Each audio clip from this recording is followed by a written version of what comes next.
Halo semua. Apa kabar untuk hari ini? Semoga harimu selalu menyenangkan ya bro. Selamat datang di channel YouTube saya. Tolong dibantu subscribe, like dan share ya, supaya saya terus semangat bikin kontennya. Wakakakak. Sebelum masuk di alur cerita novel kali ini, saya sarankan untuk menonton cerita sebelumnya agar lebih memahami jalan ceritanya. Untuk membuat lebih nyaman, pergunakanlah fitur pengaturan kecepatan dan caption ya kak. Silahkan atur sesuai kebutuhan. Selamat mendengarkan. Soul Land 2 Chapter 280. Kenapa dia di kursi roda? Mengapa? Dia baik-baik saja terakhir kali aku melihatnya. Apa yang terjadi? Mempertimbangkan betapa bangganya dia, sangat mustahil baginya untuk bertindak seolah-olah dia tidak mampu menipu orang lain, kecuali dia benar-benar lumpuh. Meskipun Juzi telah berkali-kali memperingatkan dirinya sendiri untuk melupakannya, ada beberapa hal dan orang-orang yang tidak dapat dengan mudah dilupakan. Juzi tidak menyangka Huo Yuhao berada di kursi roda saat berikutnya dia melihatnya. Sebelum turnamen dimulai, dia telah mengirim seseorang untuk menyelidiki Akademi Shrek. Namun, dia belum menemukan Huo Yuhao di antara para siswa dari Shrek. Dia masih merasa sangat aneh, tetapi emosinya mulai mengalir ketika dia melihat Huo Yuhao. Jika bukan karena Su Tianran di sampingnya, dia akan bergegas menghampirinya dan menuntut penjelasan. Selain orang-orang ini, ada dua sosok lagi di pergola yang sedikit gemetar ketika mereka melihat Huo Yuhao di kursi rodanya. Tanda hubung. Wasit mengangkat tangannya tinggi-tinggi dan memandang kedua belah pihak, terutama Huo Yuhao. Setelah memastikan bahwa mereka sudah siap, tangan kanannya bergerak ke bawah, dan dia mengumumkan dimulainya turnamen. Huo Yuhao pindah. Namun, cincin jiwanya tidak muncul. Dia hanya memutar roda kursi rodanya dan bergerak maju perlahan. Secepat itu ketika dia pergi ke posisi sebelumnya. Di sisi lain, aura Su Sensu melonjak. Dia melihat ke langit dan meraung. Setelah itu, dia meledak seperti peluru meriam. Kaki kanannya menginjak tanah, dan tubuhnya terangkat ke udara. Saat dia berada di udara, tulangnya bergerak. Dua cincin jiwa kuning dan tiga ungu muncul bersamaan dari tubuhnya. Tubuhnya juga tumbuh dalam ukuran saat ia melepaskan jiwa bela dirinya. Sekte Air Dragon. Persis seperti namanya, penguasa jiwa sekte ini memiliki versi Air Dragon yang bervariasi sebagai jiwa bela diri mereka. Saat tubuh Su Sensu membesar, kulitnya juga melotot dengan lapisan keratin hitam. Tonjolan juga mulai muncul dari punggungnya. Saat tonjolan terbuka, beberapa sirip punggung yang tajam mencuat keluar dari punggungnya. Jiwa bela dirinya adalah naga bumi sabertooth, jiwa bela diri tipe kekuatan murni. Itu bagus dalam serangan dan pertahanan. Kelemahannya adalah tidak mahir dalam serangan jarak jauh. Saat tubuhnya meledak ke depan, lengan Su Sensu memanjang ke samping, dan dia mengungkapkan otot-otot dadanya yang berkembang. Di bagian luar lengannya, lapisan cakar melengkung mencuat keluar. Cincin jiwa pertamanya menyala. Lapisan keratin Su Sensu memancarkan cahaya hitam pada saat ini, dan kekuatannya tampaknya telah meningkat juga. Dalam beberapa langkah, dia kurang dari 20 meter dari Huo Yuhao.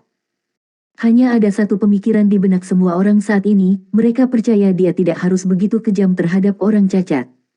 Empati untuk yang lemah. Ini hampir sama dengan pola pikir yang dimiliki semua orang. Selain itu, Huo Yuhao tampak terlalu lemah. Huo Yuhao berhenti mendorong kursi rodanya ke depan. Setelah itu, cahaya oranye menyala dari tubuhnya. Sosok kecil dan mungil merangkak keluar dari dahinya dan menghalangi jalan di depannya. Sosok ini tingginya tidak lebih dari 3 kaki, dan tampak berusia sekitar 2 tahun. Dia mengenakan bungkus perut biru tua, yang menonjolkan kulitnya yang putih pekat. Di bawah iluminasi cahaya oranye, wanita kecil ini tampak sangat cantik. Aura Su Sensu masih sangat menakutkan ketika dia melompat. Namun, dia bertanya-tanya apa yang sedang terjadi ketika dia melihat wanita kecil di antara dia dan Huo Yuhao saat dia akan menghubunginya. Su Sensu linglung, dan dengan panik mengubah arah. Dia di sini untuk bersaing, bukan untuk membunuh, terutama bukan wanita kecil yang imut. Bagaimana dia bisa tahan? Paman, wanita muda itu menelepon. Suaranya terdengar seperti bayi, dan itu bahkan terdengar agak tidak jelas. Dia hanya bisa secara kasar mendengar apa yang dikatakannya. Ya, Su Sensu kehilangan sedikit keseimbangan saat dia mengubah arah karena kekuatan besar yang dia berikan. Setelah mendengar panggilan seorang wanita imut kepadanya, dia mengakui kata-katanya tanpa sadar. Matanya yang besar dan indah bahkan dipenuhi dengan rasa kedekatan. Hatinya melembut ketika dia melihatnya. Setelah itu, dia melihat jarinya yang lembut menunjuk ke arahnya. Apa yang terjadi selanjutnya? Su Sensu merasakan embusan angin dingin yang menyelimutinya, dan semuanya berubah menjadi biru di depannya. Semua ini terjadi secara instan. Dari penampilan Putri Salju hingga perubahan arah Su Sensu menjadi dipanggil dan ditunjuk oleh Putri Salju ke cahaya biru tua yang muncul di depan Su Sensu, semuanya terjadi hanya dalam hitungan detik. Setelah itu, dia dibekukan menjadi patung es dan jatuh ke tanah. Wanita salju berbalik dan terbang kembali ke Huo Yuhao. Dia duduk di bahunya dan berseru kegirangan, "Ayah." Setiap kali dia memanggilnya demikian, Huo Yuhao akan bergidik di hatinya ketika dia ingat betapa kuatnya permaisuri salju itu. Namun, dia benar-benar mengagumi Snow Lady ini. Ini akhirnya. Seluruh halaman menjadi sunyi. Tidak ada yang mengharapkan hasil ini. Sama sekali tidak ada. Bahkan tim Tang Sekte tidak tahu bahwa Huo Yuhao akan melepaskan roh Ratu Salju saat dia muncul. Semua orang dari Sekte Air Dragon juga tercengang. Mereka tidak akan pernah mengharapkan hasil seperti itu. Wasit bergegas dan memeriksa kondisi Su Sensu. Setelah itu, ia segera mengumumkan bahwa Huo Yuhao telah muncul sebagai pemenang. Mata wasit tidak pernah meninggalkan Putri Salju. Dia jelas mendengarnya memanggil Huo Yuhao ayahnya. Dia bahkan belum pernah mendengar ada yang membawa anak mereka untuk bersaing di turnamen sebelumnya. Apakah itu benar-benar putrinya? Tidak, itu tidak mungkin. Dia anak kecil, tapi dia sangat kuat. Apakah itu keterampilan jiwanya? Namun, dia bahkan tidak melepaskan jiwa bela dirinya. Atau mungkin itu adalah jiwa bela dirinya. Bahkan wasit, yang cukup kuat, memiliki keraguannya sendiri. Pesaing lainnya berada dalam keraguan yang lebih besar. Mereka semua bingung ketika melihat Putri Salju. Segala macam tebakan mulai muncul. Ketika Putri Salju datang ke Su Sensu untuk membantunya melelehkan es, Su Sensu menggigil ketika dia memandangnya. Kamu. Wanita salju melepaskan senjata paling mematikannya, dia mengarahkan kedua jari telunjuknya ke depan dan menundukkan kepalanya, menunjukkan ekspresi marah di wajahnya. Pupil Su Sensu melebar, dan dia dengan cepat berkata, "Gadis kecil, jangan menangis. Jangan menangis, aku tersesat. Saya akan meninggalkan panggung." Petik 2.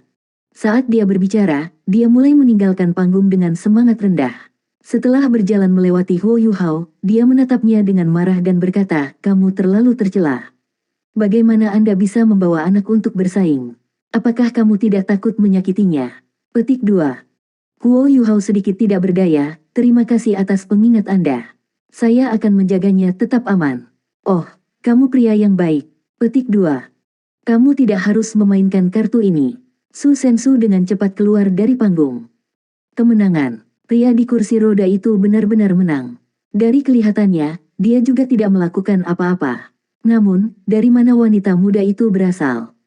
Tidak peduli betapa bingungnya penonton, turnamen tetap harus dilanjutkan. Pesaing kedua dari Sekte Air Dragon memasuki panggung. Saat dia melihat Putri Salju, dia mengutuk dalam hatinya. Namun, ini adalah turnamen. Dia terus mengatakan pada dirinya sendiri bahwa dia tidak bisa disihir olehnya. Dia jelas melihat bagaimana Snow Lady telah mengalahkan Su Sensu yang tidak waspada dengan jarinya sebelumnya.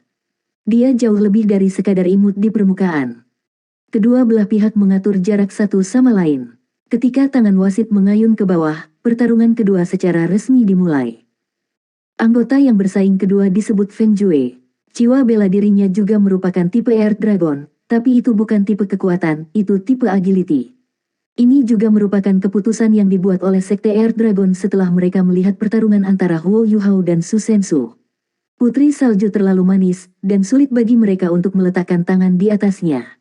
Namun, Huo Yuhao yang mengendalikannya. Dia tidak bisa bergerak, karena dia di kursi roda. Selama dia ditahan, pertarungan akan berakhir. Jiwa bela diri Feng Jue disebut naga angin, sejenis Air Dragon. Saat ia melepaskan jiwa bela dirinya, sisik hijau mulai menutupi sisi kiri tubuhnya. 2 cincin jiwa kuning dan 2 ungu dilepaskan. Dia adalah leluhur jiwa 4 cincin. 2 cincin jiwa pertama bersinar bersamaan, dan Feng Jue seperti embusan angin saat ia bergegas menuju Huo Yuhao. Tangannya berubah menjadi cakar naga yang tajam saat dia menatap Putri Salju. Begitu dia pindah, dia akan menghindarinya dan memberikan pukulan mematikan kepada Huo Yuhao. Ini strateginya. Melihat kedua pihak menutup jarak, Putri Salju juga terbang keluar. Dia memang datang, pikir Feng Jue, dan langsung bereaksi. Sosoknya melintas, dan dia dengan cepat melompat ke satu sisi. Dia mencoba untuk berkeliling Snow Lady. Namun, dinding es biru tua muncul di depannya tanpa peringatan. Pada titik ini, Feng Jue berlari ke depan dengan kecepatan penuh, dan itu tidak mungkin baginya untuk berhenti.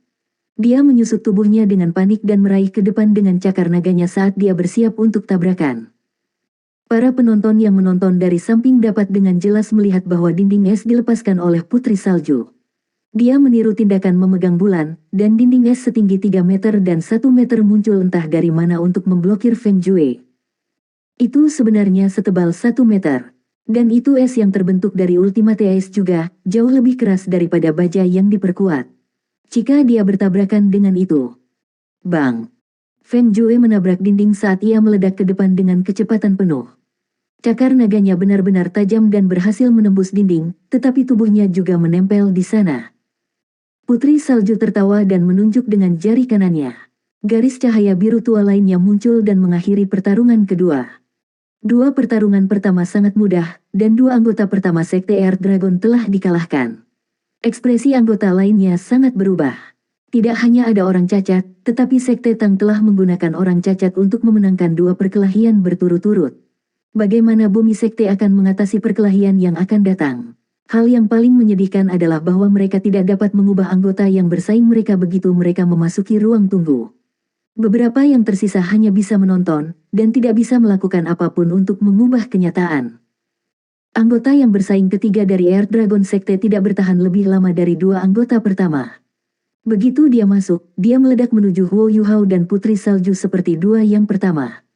Namun, dia jauh lebih pintar saat ini. Dia menyerang Putri Salju secara langsung. Namun, Putri Salju membuat gerakan menari dengan tangannya ketika dia menutup sekitar 20 meter darinya. Setelah itu, cincin es putih muncul di depannya. Anggota Sekte Earth Dragon ini bereaksi cukup cepat. Ketika dia membalik tubuhnya, dia menghindari cincin es. Namun, cincin es membentuk pilar es tebal yang meledak secara instan. Es yang hancur menjebak tubuhnya, dan dia berubah menjadi patung es setelah kekuatan ledakan menghilang. Sisa tim Earth Dragon Sect tidak bisa tetap tenang lagi saat turnamen mencapai tahap ini. Mereka benar-benar terkesan dengan kekuatan bertarung Putri Salju. Itu bukan hanya keberuntungan, Huo Yuhao benar-benar kuat. Tidak heran dia berani berkompetisi meski dia di kursi roda. Wanita salju itu terbang kembali di depan Huo Yuhao dan duduk di pahanya. Dia meraih lengan bajunya, dan matanya dipenuhi dengan tatapan polos. Kekuatan jiwa yang dia telah habis segera dikembalikan. Huo Yuhao penuh dengan energi asal dari Ultimate Ice, jadi dia membiarkan Putri Salju bertarung. Di satu sisi, ia bisa tetap misterius bagi lawan-lawannya. Di sisi lain, Putri Salju bisa menyerap energi asal darinya jika dia menghabiskan energinya. Putri Salju mengisap dinginnya permukaan kulitnya, tetapi energi asal yang esensial diserap olehnya. Ketika dia kembali ke tubuhnya, mereka bisa berbagi esensi ini. Huo Yuhao telah memikirkan hal ini sebelumnya, tetapi Putri Salju telah menyedot terlalu banyak energi asal untuk terakhir kalinya. Baru-baru ini dia akhirnya berhasil sepenuhnya menyerap bagiannya dari energi asal. Saat kekuatannya meningkat pesat, dia menjadi lebih terhubung secara telepati dengan Huo Yuhao. Itu sebabnya dia sekarang bisa keluar untuk bertarung.